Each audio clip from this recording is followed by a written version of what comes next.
มังเอิญสวัสดีฮอดาวสวัสดีทุกคนครับแกงวันเอาปกลิงเชียยำวุ้นเส้นนะยำวุ้นเส้นจุดละกะใต้เงาอีตาดีข้างในอีกอะผักกระเฉดนะเราแต่นะวันนี้มากินยำวุ้นเส้นครับไม่ได้กินข้าวครับวันนี้จุเลยครับ1 ถาดเลยครับเนี่ยเต็มเลยครับ มีกุ้งด้วยแล้วมีปลาหมึกเนี่ยมีหลายอย่างเลยครับผักกระเฉดครับโอเคครับเพื่อนเพื่อไม่เป็นการเสียเวลามากินด้วยกันนะครับเรื่องเชียร์มือจ่อเราตะเกลอแต่เจ็บจะลองได้ดีแกลนะชิมน้ำดูก่อนครับ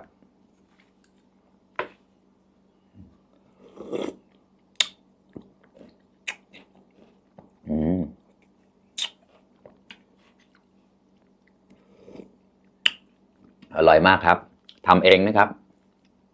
กลุ่นเกล็ดๆออกแล้ว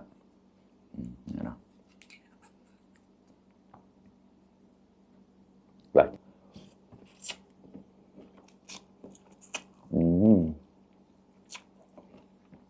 อร่อยมาก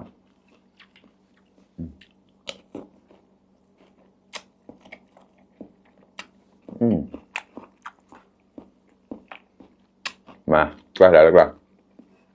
อย่างไรนะ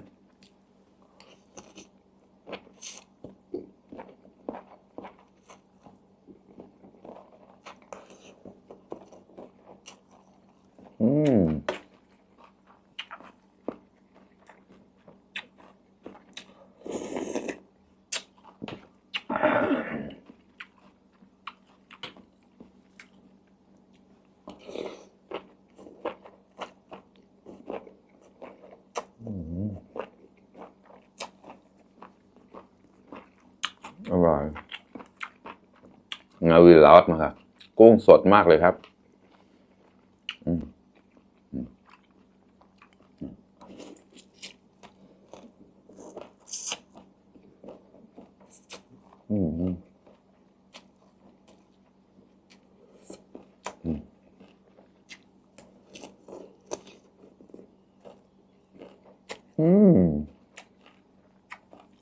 อร่อยมาก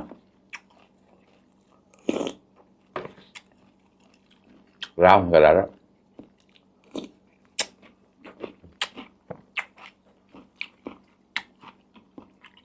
่างวุ้นเส้นเนี่ยต้องมีผักกระเฉดนะถึงจะอร่อยแต่ถ้าไม่มีผักกระเฉดก็ใส่พวกกะหล่ำอย่างเดียวก็ได้นะแต่ถ้ามีก็จะดีมากครับกกชีหามากนะเนี่ยหามากนะปะโบนไปกกชีเนี่ยอย่าวุ้นเส้นเนี่ยเดี๋ยววอดเมย์น้ำกรอกนั่นดิเจ้าชีดิเชียมันก็ได้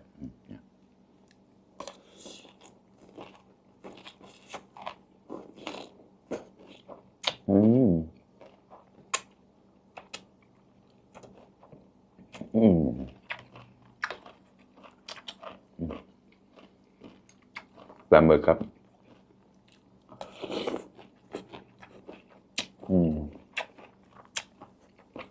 มีเห็ดเค็มด้วยนะครับปลาตอฮานาวินนะ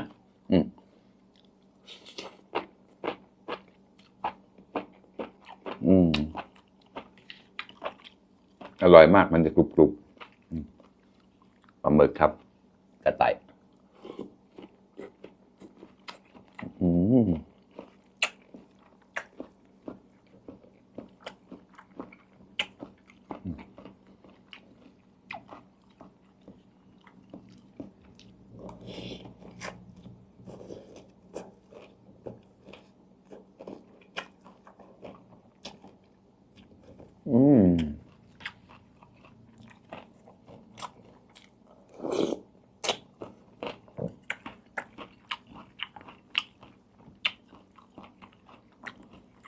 ปลาหมึกกับกุ้งสดมากเลยครับมาเลยครับเพื่อนๆกล้าด่าแล้วกล้า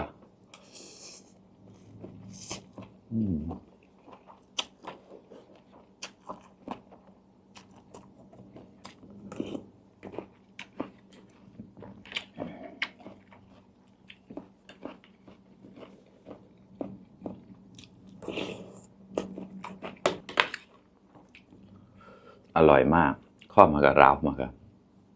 ก็มันก็ชีบำรอเจ้าชินเก๋ๆแต่ปอดเก๋ๆเดี๋ยวเราแล้วนะได้ชอยดีปั๊มดิโกลนก็เตะเชียนะเต็งกาวเลย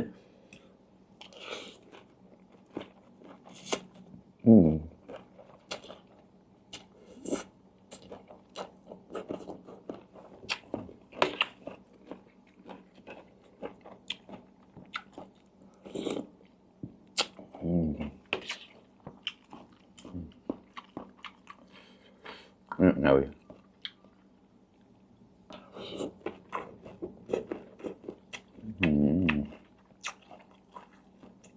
đạt màครับตัดไม่ได้หลอดเด้อหวานมากเลยครับ เพราะว่ามันสดมากปลาหมึกก่อน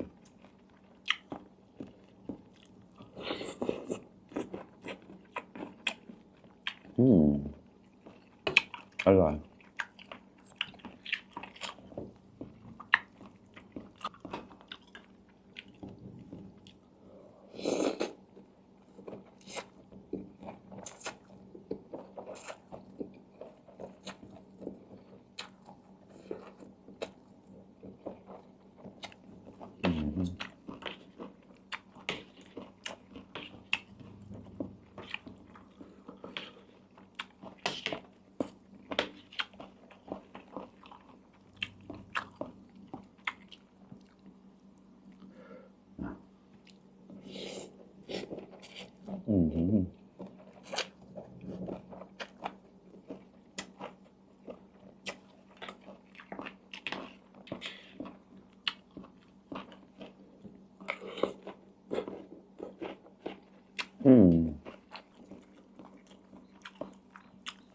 ซื้อกินเดี๋ยวนี้ก็60-70แล้วนะ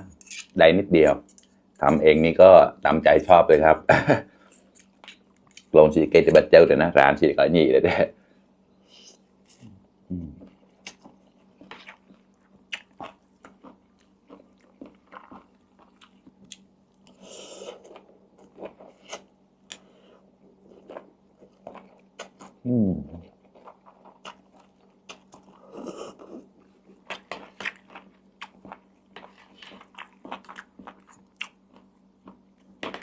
ซ่อนจนเลยเนี่ยซ่อนใหม่เห่ากันนะดูเดี๋ยวเสียซ่อนหนักเลยแบบสวรรค์กรอบมากเลยครับหอมใหญ่นะ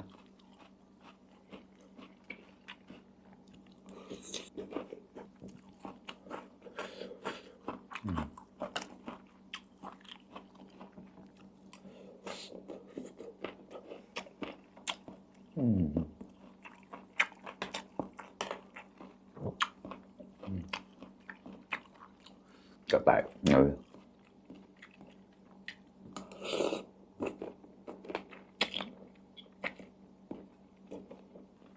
ใครที่ยังไม่ได้กินข้าวมากินยำวุ้นเส้นด้วยกันนะครับอร่อยมากเลยครับเครื่องเชียร์ยำวุ้นเส้นนะแต่นะมันเอาเปิ้งแควเสียงดิ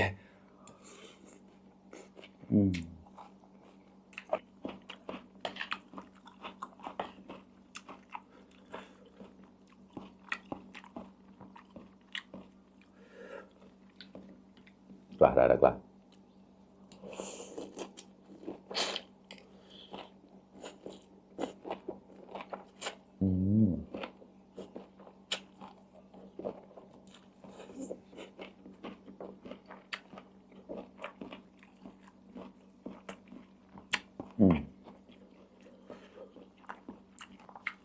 เริ่มที่จะอิ่มแล้วนะครับเพื่อนๆจันพาวอะไรล่ะเสี่ยมูจามแล้วนะกินอีก1 ช้อนครับมีแต่ปลาหมึกกับกุ้งครับ